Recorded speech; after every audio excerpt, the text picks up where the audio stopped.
साथियों नमस्कार। आज पुनः आउटसोर्स के सवाल पर आपसे चर्चा में हाजिर हूँ। आज 2-3 कारण हैं और सवाल हैं जिनको लेकर और जिन पर मुझे अपनी बात रखनी जरूरी लगी, और इसके साथ ही कुछ जो आउटसोर्स कर्मचारियों के बीच से निकलकर यह मुद्दा आम लोगों के बीच भी चर्चा का विषय बना है, इस पर भी आप लोगों को अवगत कराना था। पहला तो यही कि अब लगभग तय हो गया कि कांग्रेस का वचन पत्र 16 या 17 अक्टूबर को आप लोगों के बीच में आ जाएगा, और इसके साथ ही आप लोगों की तरफ से जो हमसे लगातार सवाल पूछे जा रहे थे, लगातार ये कहा जा रहा था कि वचन पत्र में क्या है वो बताइए, उसको करवाइए, ये वो सारे सवाल खत्म हो जाएंगे और आप के हर सवाल का जवाब उस वचन पत्र में मौजूद रहेगा।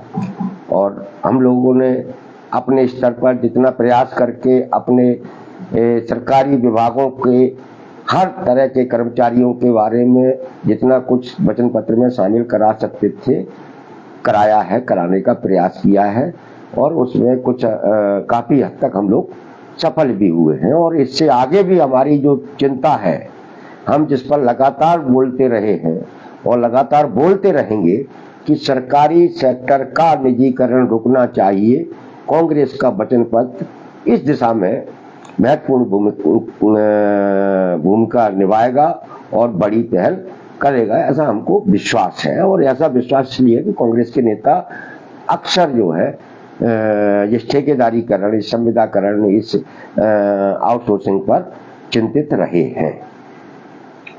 दूसरा, अभी हाल में ही हमारे श्रम कल्याण मंडल के अध्यक्ष और आदरणीय शेखावत जी ने अपने सोशल मीडिया पेज पर जो है न्यूनतम वेतन के बारे में कुछ लिखा है। उन्होंने लिखा है कि अब आचार संहिता लगी है, आचार संहिता लगने के कारण अभी कुछ नहीं हो सकता, उसमें आचार संहिता हटते ही ये न्यूनतम वेतन रिवाइज होगा।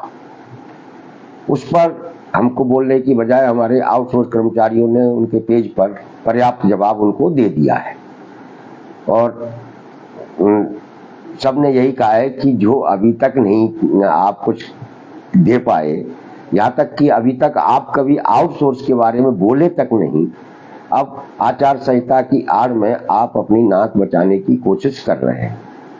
शेखावत जी ने भी अपने आप को बचाने के लिए ये टिप्पणी की है कि आचार संहिता हटने के बाद कुछ न्यूनतम वेतन रिवाइज होगा, और उनको एहसास होगा कि कांग्रेस का वचन पत्र आउटसोर्स, अस्थायी, एजेंसी, ठेका, दैनिक वेतनभोगी, अंशकालीन, मास्टर कर्मी, इस तरीके के तमाम सारे जो कर्मचारी हैं, वो चाहे किसी भी विभाग में है, चाहे किसी भी नगर निकाय में है, निगम मंडलों में है, इन सब के लिए कांग्रेस का वचन पत्र बहुत कुछ बेहतर उनके भविष्य के लिए प्लानिंग लेके आने वाला है।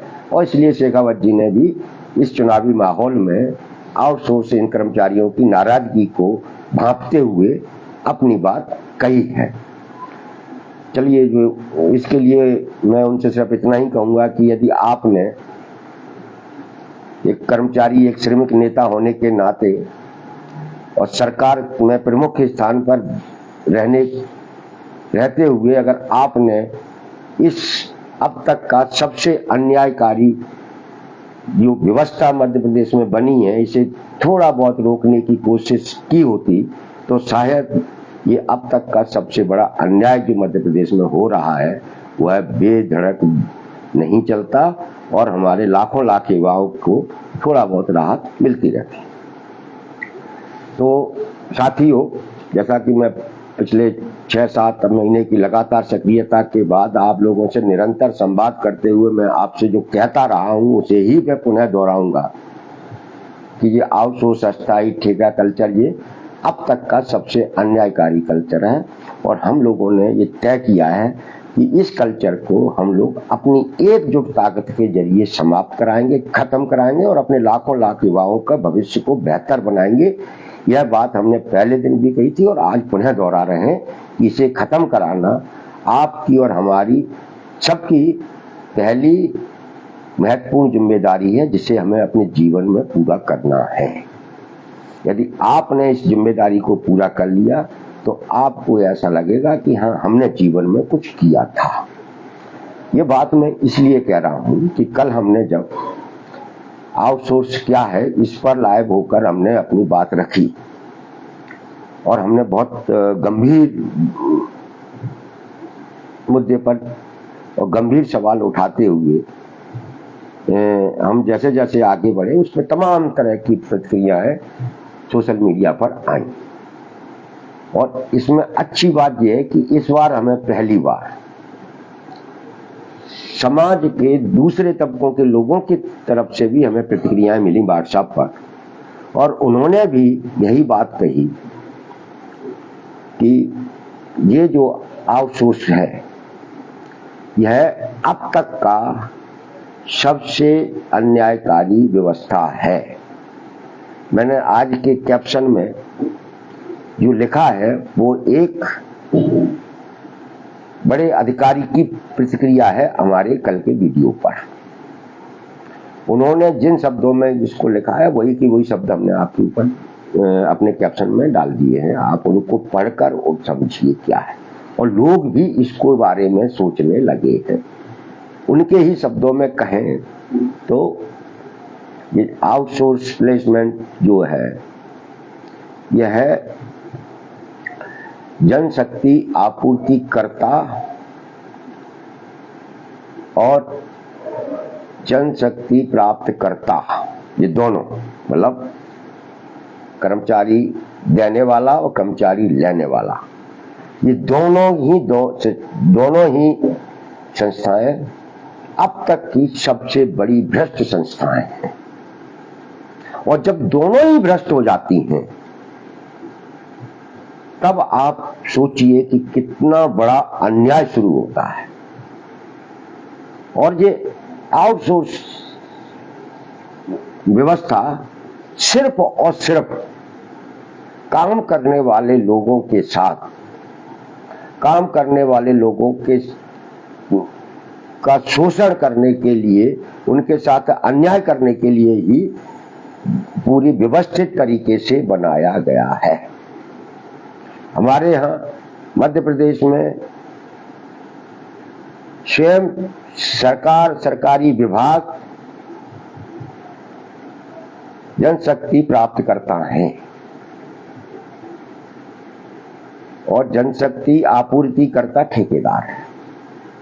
जब प्राप्तकर्ता यानी सरकार के अधिकारी खुद ही अगर कर्मचारी का काम करने वाले के साथ अन्याय की व्यवस्था बना लें तो आप सोचिए कि जो ठेकेदार आप कर्मचारियों को सप्लाई कर रहा है उसकी तो मौज ही मौज है, और वाकई में मौज ही मौज है।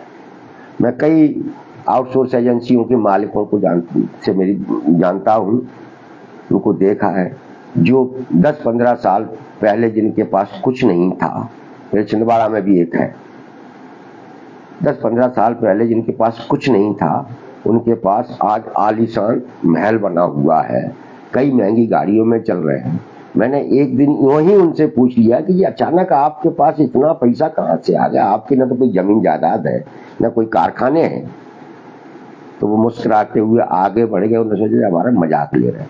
लेकिन मुझे हमारे बीटीज ने बताया, मतलब व्यावसायिक प्रशिक्षकों ने, कि साहब भाई साहब ये लोग हैं, ये तो व्यावसायिक प्रशिक्षक सब प्रोवाइड करते हैं शिक्षा वालों ने, अच्छा अच्छे कमा रहे हैं, एनजीओ चलाते हो ना। तो आप समझिए कि आपका कितना बड़ा शोषण हुआ है। और ये शोषण जो कमेंट आए उनके आधार पर मैं कहूं और उनकी बात को दोहराऊं तो ये दुनिया का अब तक का सबसे बड़ा शोषण है, सबसे बड़ा अन्याय है और अब तक का सबसे बड़ा भ्रष्टाचार है। और ये भ्रष्टाचार ये इसलिए भी सबसे बड़ा है कि इसमें जो आपूर्ति करता है उसका कुछ नहीं लगता। मतलब एक ठेकेदार यदि किसी उसको सड़क बनाने का ठेका मिलता है तो वो सड़क बनाने के लिए मजदूर इकट्ठे करता है, सीमेंट इकट्ठी करता है, डामर इकट्ठा करता है, मशीनें इकट्ठा करता है, सब चीजें उसको कुछ इन्वेस्ट करना पड़ता है। इन्वेस्ट करने के बाद वो सड़क बनाता है, तब जाके उसको भुगतान होता है पैसे का। वो उसमें जो भ्रष्टाचार होता है वो तो ठीक है, लेकिन वहां ठेकेदार को कुछ न कुछ इन्वेस्ट करना पड़ता है, उसको वहां अपनी पूंजी लगानी पड़ती है। लेकिन यह आउटसोर्स में ऐसा नहीं है। यहां आपूर्तिकर्ता जो ठेकेदार है उसे तो कुछ नहीं लगाना, उसको तो लोग बुलाने हैं और उसको सरकारी दफ्तर में भेज देना है और उसका मुनाफा शुरू हो जाता है। यानी एक पैसा खर्च किए बगैर उसका मुनाफा शुरू हो जाता है, उसकी लूट शुरू हो जाती है। उसका वह जो मुनाफा और जो लूट है वो किसके हिस्से की है? वो है इंसान के हिस्से की है, युवाओं के हिस्से की है, नौजवानों के हिस्से की है, उनकी मेहनत की लूट है। यानी इनकी मध्य प्रदेश में श्रम की ऐसी लूट हो रही है, श्रम की से पैदा होने वाला जो मुनाफा है, श्रम से मिलने वाला जो पैसा है, जो कर्मचारी मजदूर के पास आना चाहिए, उसकी लूट हो रही है। और ये लूट कई स्तरों पर हो रही है। उसका जो वेतन तय होता है वो नहीं मिलता, उसके सामाजिक सुरक्षा के लिए पीएफ का पैसा है वो जमा नहीं होता। ईपीएफओ में तो बहुत बड़े स्तर पर चोरी हो रही है। ये मुझे कमेंट में एक बड़ी कंपनी में काम करने वाले मैनेजर रैंक के व्यक्ति ने हमसे कहा। उन्होंने टिप्पणी भी, कमेंट भी किया व्हाट्सएप पे और मुझे फोन करके ही बताया। उन्होंने बताया भाई साहब ऐसा ऐसा होता है। मैंने कहा क्या? कि ये सबको पता है कि पीएफ का जो हिस्सा है, कर्मचारी का अपना एक शेयर है, उसमें नियोक्ता का शेयर जाता है उतना ही, यानी 14% 14% एम्प्लॉय का, 14 एम्प्लॉयर का, मतलब कर्मचारी का और मालिक का। लेकिन जो मालिक का हिस्सा है 14%, वो तो पूरा का पूरा चोरी हो रहा है, वो जमा ही नहीं करते। और जो कर्मचारी का जो हिस्सा है 14%, उसको वो 7-7, 7.5 करके जमा करते हैं। और वो भी साल में 12 महीने नहीं, जब उनकी मर्जी होती है, जब इच्छा होती है तब जमा करते हैं। और कितने कर्मचारियों का पीएफ का पैसा डूब गया है, ये इसी बात से प्रमाणित है कि भारत सरकार के पास लाखों करोड़ रुपया पीएफ का, मिसिंग पीएफ का पड़ा हुआ है। यानी कर्मचारी को मिल भी नहीं पाया, मजदूर को ये मिल भी नहीं पाता। ये इसलिए हो रहा है कि इस पर जो सरकार की निगरानी होनी चाहिए वो निगरानी नहीं है। और ये 8-10 साल में ये हालत बहुत ज्यादा बिगड़े। और वो बिगड़े इसलिए है कि हमारी जो सरकार है उसकी जो पैसे की भूख है, उसके जो मुनाफे की भूख है, उसके साथ बिजनेस कर रहे लोगों की मुनाफे की जो भूख है, वो हर सुबह हर दिन बढ़ती हुई चली जा रही है। और जब मुनाफे की भूख बढ़ती हुई चली जाती है तब दो चीजें पैदा होती हैं, और वो दो चीजें होती हैं, पहला शोषण जो आपका हो रहा है, दूसरा भ्रष्टाचार जो मध्य प्रदेश में हो रहा है। इसलिए शिवराज सिंह की सरकार को 50% कमीशन की सरकार विपक्ष के नेता माननीय कमलनाथ जी ने कहा है। लेकिन हम जिस तरीके से अपने आउटसोर्स कर्मचारियों की स्थिति को देख रहे हैं, हमारा क्लास 4 स्वास्थ्य विभाग का 4,000 4,500 में काम कर रहा था, उससे हम ये कह सकते हैं कि ये 50% कमीशन वाली सरकार नहीं है। सिर्फ ये तो काम करने वालों को लूटने वाली सरकार है। पूरे 70-80% उनका वेतन लूट रही है सरकार। इसलिए ये तो श्रमिकों का, कर्मचारियों का श्रम लूटने वाली सरकार है। यानी इन पूरे के पूरे 10-15 लाख लोगों के साथ इस सरकार ने जो कुछ भी किया है, उसके लिए इसे कम से कम मैं तो क्षमा नहीं करूंगा, और हमें उम्मीद है कि आप लोग भी क्षमा नहीं करेंगे।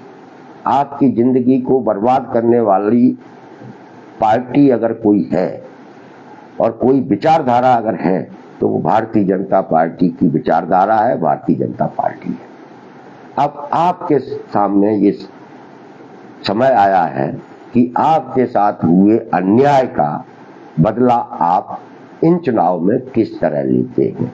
हमने पहले भी अपने भाषण में बोला था, लगातार आपसे बातचीत के जरिए कहा है कि हमारी और आपकी सबकी जिम्मेदारी है कि इस चुनाव में यदि हमारे अंदर हमारे साथ हो रहे अन्याय को लेकर अगर गुस्सा है तो हमें इनके प्रत्याशियों की जमानत जब्त कराने का काम करना पड़ेगा, और ये काम आप कर सकते हैं क्योंकि आप जनता से जुड़े हुए हैं। और यदि आपके अंदर गुस्सा नहीं है तो आप जो 15 साल से अन्याय होता आ रहा है वो आगे भी होता रहेगा, उसे खत्म कराने वाला कोई नहीं। इसलिए आपके साथ जो अन्याय हुआ है उस अन्याय को आप ही खत्म करा सकते हो। खत्म कराने का एक मौका आपके सामने दिया गया है चुनाव का।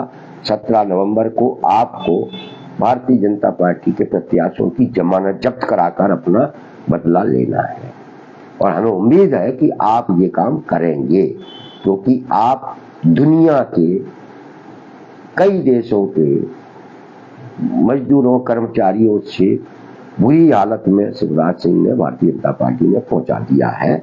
हमें उम्मीद है कि आप मेरी बात को गंभीरता से लेंगे और आप अपने साथ हुए अन्याय को समाप्त कराने में अपना योगदान देंगे। कांग्रेस के वचन पत्र आपके बीच जब आ जाएगा उसके बाद अपन उस वचन पत्र पर चर्चा करेंगे, और इसी दौरान आचार संहिता के दौरान ही हम लोग एक बार भोपाल में फिर इकट्ठे होंगे, जिसकी तारीख आपको सोशल मीडिया के जरिए अपने बातचीत के जरिए आपको मिल जाएगी। उस दिन आपको भोपाल में आकर ये बताना है कि हम लोग जिंदा इंसान हैं, हम लोग जागे हुए नागरिक हैं, इसलिए हम आचार संहिता में भी भोपाल में खड़े हुए हैं। और वही दिन होगा जो आपको आपके साथ हुए अन्याय को समाप्त कराने की पटकथा लिखेगा। वो दिन बहुत जल्दी आएगा, उसकी तारीख आपको बता दी जाएगी। सभी साथियों को मेरा नमस्कार।